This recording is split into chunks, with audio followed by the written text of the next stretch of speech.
keluar dari tempatnya bukan dalam keadaan tidak punya apa-apa.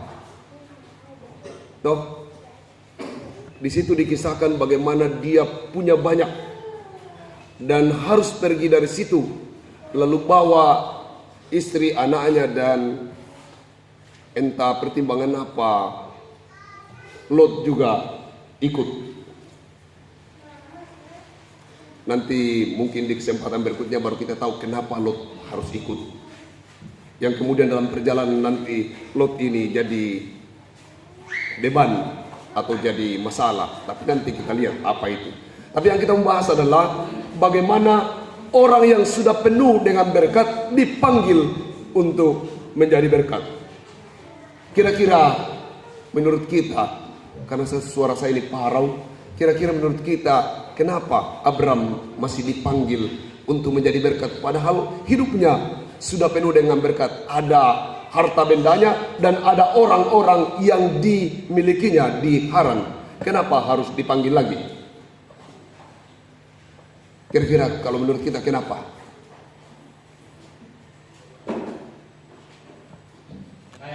Iya, kenapa Pak Tua?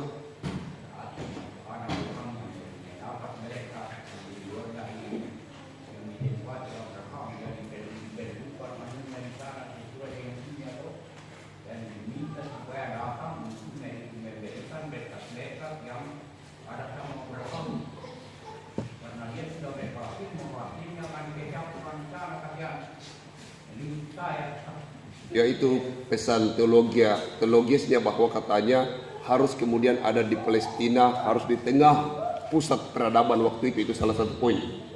Tapi kalau kita lebih dalam lagi memahaminya, semua sudah ada, apa mau dicari? Ngapain pindah dari kampung? Ya, mau bicara silakan. Abraham adalah kita dengar saja Bapak beriman. Oleh sebab itu Allah memang dia sebagai contoh dan teladan orang-orang yang percaya kepada Allah. Yang perlu kita contoh adalah semangat Abraham yang penuh dengan berkat dan masih dipanggil untuk berkat. Baik. Saya pikir bahwa kita semua punya pemikiran banyak tentang dan pertanyaan banyak, kenapa harus masih dipanggil? Sudah punya semuanya, tapi ada satu yang tidak punya, keturunan. Menjadi berkat itu tidak hanya sebatas memiliki harta benda, tidak hanya sebatas punya orang-orang yang bekerja, karyawan yang kemudian mengikuti Abraham kemanapun dia pergi. Tapi ada satu hal besar yang harus yang sangat dirindukan Abraham waktu itu adalah ingin punya keturunan. Bagaimana mungkin mau jadi bangsa besar kalau yang dipunyai hanyalah apa? Hanyalah harta benda saja. Kalau bahasa kerennya, uang tidak bisa menyelesaikan segalanya. Keturunan itu penting. Menjadi bangsa yang besar itu tidak dengan harta benda, tapi dengan keturunan. Tidak untuk melecehkan bahwa ada yang hidupnya memang kemudian tidak punya keturunan. Tapi kita kebetulan membahas bicara tentang tentang Abraham atau Abram pada kesempatan ini. Menjadi bangsa yang besar itu, yang dikejar Abram adalah bagaimana dia menjadi bangsa yang besar, bukan bagaimana dia menjadi kaya raya. Sehingga dia berani mempertaruhkan semuanya. Ada hal prinsip yang terberat yang diambil pada waktu itu. Tinggalkan keluarganya, tinggalkan ayah ibunya. Kan begitu ayat pertama. Meninggalkan rumah bapaknya. Kenapa harus meninggalkan rumah bapak? Tidak bisakah kita di sini saja Tuhan, kasih keturunan di sini, lalu kemudian sebar? Masa Tuhan tidak bisa? Ada sesuatu yang penting di situ, bahwa ketika dia meninggalkan Ur-Kasdim, ketika meninggalkan Haran, ketika meninggalkan rumah bapaknya, maka tidak ada lagi pegangannya. Dia hanya bergantung pada suatu kekuatan, yaitu Tuhan. Kalau masih di kampungmu, masih mau bilang, bantu jika dia saudara, bantu ke keluarga. Tapi waktu keluar dari situ, maka tidak ada tangan yang akan kuat diharapkan. Satu-satunya harapannya adalah bagaimana tangan Tuhan menolongnya. Menjadi berkat itu, diberkati itu persoalan mudah. Tapi memberkati itu dan menjadi berkat itu yang berat.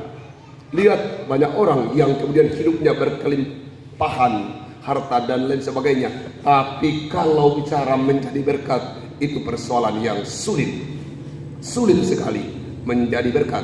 Tapi untuk diberkati, hampir semua orang merasa hidupnya diberkati. Tapi pertanyaan berikutnya, apakah engkau juga sudah menjadi berkat? Yang kedua tadi, kenapa harus ada Lot?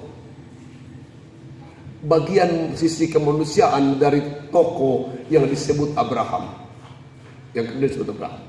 Dia berpikir bahwa kalau saya pergi, penting ada Lot. Kenapa? Ya, manusiawi bahwa siapa nanti akan mengurus ini barang. Kemungkinan juga bisa kemudian rasa sisi yang lain bahwa jangan-jangan dia juga berpikir siapa pewarisnya nanti. Maka dibawanya lah Lot. Bukan berarti dikatakan ragu, tetapi itu sisi kemanusiaan. Apa yang paling prinsip dari kehidupan Abram? Dia berjalan tanpa tujuan. Ke negeri yang ditunjukkan belum ada, belum jelas. Lalu kemudian kalau kita membaca Alkitab selanjutnya, negeri yang ditunjukkan itu apa isinya? Ada yang tahu? Kanaan itu apa isinya?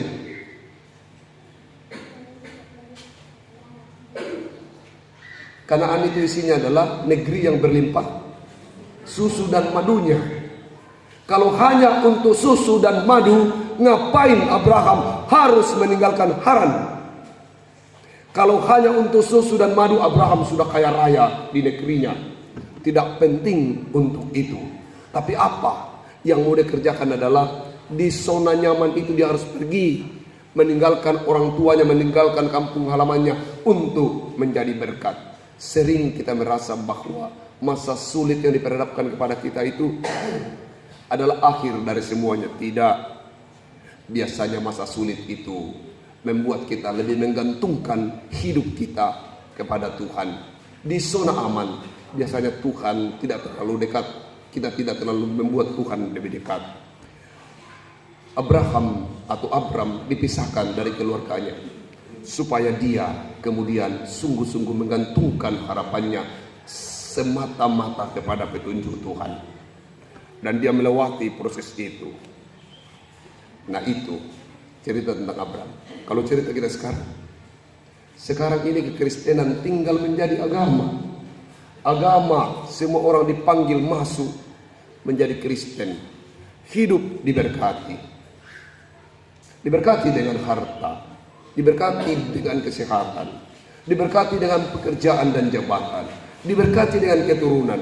Tapi napas kekristenan hilang. Apa itu? Memberkati.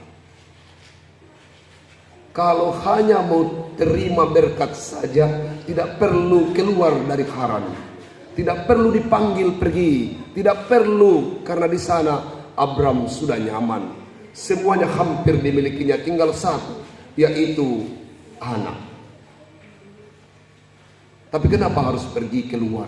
Karena tidak cukup menikmati berkat Tuhan, kita harus menjadi orang yang memberkati. Memberkati itu tidak sebatas memberi harta benda. Memberkati itu tidak harus memberi uang atau materi lain kepada orang di sekitar kita.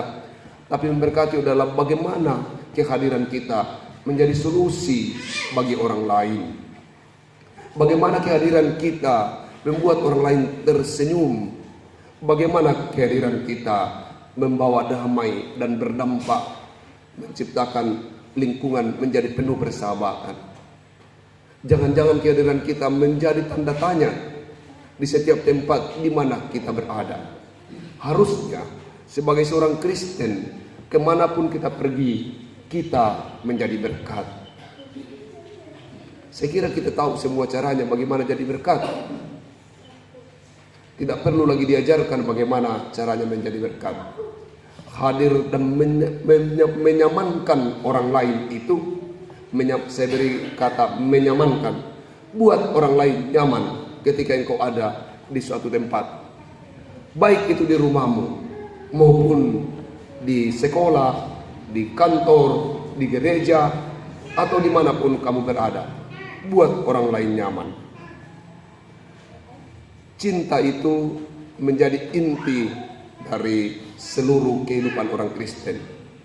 Kekristenan tanpa kasih sayang tinggal menjadi lembaga. Lembaga di mana orang-orang percaya berkumpul, tapi roh dan jiwanya hilang kalau kita tidak menunjukkan kasih dan sayang itu, kalau kita tidak menjadi berkat. Sekali lagi, kalau bicara hanya berkat harta benda dan seluruh hal-hal finansial, maka Abraham tidak perlu lagi meninggalkan kampung halamannya. Cukup di situ. Tapi ada misi besar yang harus dikerjakannya sebagai orang percaya, adalah menjadi berkat. Kita sekarang ada di tempat ini, kita nomaden, kita tinggalkan kampung halaman kita. Kita berharap bahwa di sini kita kemudian mendirikan simbol kehadiran Allah. Gereja ini secara fisik tidak akan bernilai apa-apa kalau warganya tidak kemudian menceritakan cinta dan kasih sayang ke lingkungan di mana gereja ini dibangun. Gereja ini tidak akan bernilai apa-apa kalau di kantor kita tidak menggambarkan bahwa kita ini adalah sumber kasih dan tempat di mana orang-orang bisa mendapat solusi dari seluruh permasalahannya. Bangunan ini tidak akan berarti apa-apa kalau kemudian kita tidak membangun relasi yang baik dengan orang di sekitar kita. Untuk itu, gereja ini supaya tidak menjadi lembaga, gereja ini supaya tidak menjadi bangunan yang megah saja, tunjukkan artinya lewat kata dan perbuatan kita. Kita dipanggil ke sini bukan hanya untuk harta benda dan materi secara finansial. Kita dipanggil ke sini tujuannya adalah agar kita menjadi berkat. Berkat lewat kata-kata, berkat lewat tindakan, berkat juga lewat harta benda. Kiranya di Advent yang keempat ini kita kemudian sungguh-sungguh memaknai bahwa apakah saya ini sudah menjadi berkat? Apakah saya ini sudah menjadi berkat? Saya katakan di beberapa tempat di momen Natal, persiapan Natal ini, karena Natal ini bicara keluarga. Jangan ceritakan keburukan guru di depan anak-anakmu, karena dia akan membenci sekolahnya. Jangan ceritakan keburukan pemerintah di hadapan anak-anakmu, karena dia akan membenci lingkungannya. Jangan ceritakan keburukan pejabat gereja, pendeta, diaken, samas, atau penatua, atau pengurus kategorial di hadapan anak-anakmu, karena dia akan membenci gerejanya. Jangan ceritakan keburukan orang-orang tua kampung di depan anak-anakmu, karena dia nanti akan membenci kampungnya. Ceritakanlah hal-hal baik dari seluruh lembaga di mana engkau berada, supaya anak-anakmu tumbuh mencintai lembaga itu. Ceritakan kebaikan gerejamu kepada anak-anakmu, maka anak-anakmu akan menyayangi gerejanya. Ceritakan kebaikan lingkungannya, maka dia akan merasa lingkungan ini lingkungan ternyaman. Ceritakan kebaikan pemerintah, ceritakan kebaikan di kampung, dan semua hal-hal yang baik. Ceritakan supaya pemikirannya, opininya tentang semua itu adalah baik. Maka sungguhnya engkau sudah menjadi berkat. Dan kita harus memulai dari diri sendiri, dimulai dari keluarga kita. Menjadi berkat untuk orang yang tidak menyukai kita itu berat. Selama ini kita lebih suka barter. Orang yang mengasihi kita, itu juga yang kita kasihi. Tapi orang yang tidak menyukai kita, kita sulit sekali untuk berbuat sesuatu kepada dia. Padahal Alkitab katakan apa? Apakah upahmu? Orang berdosa pun melakukan itu. Mari lakukan sesuatu yang berbeda dari orang yang berdosa lakukan, yaitu menjadi berkat. Dipanggil untuk diberkati dan memberkati.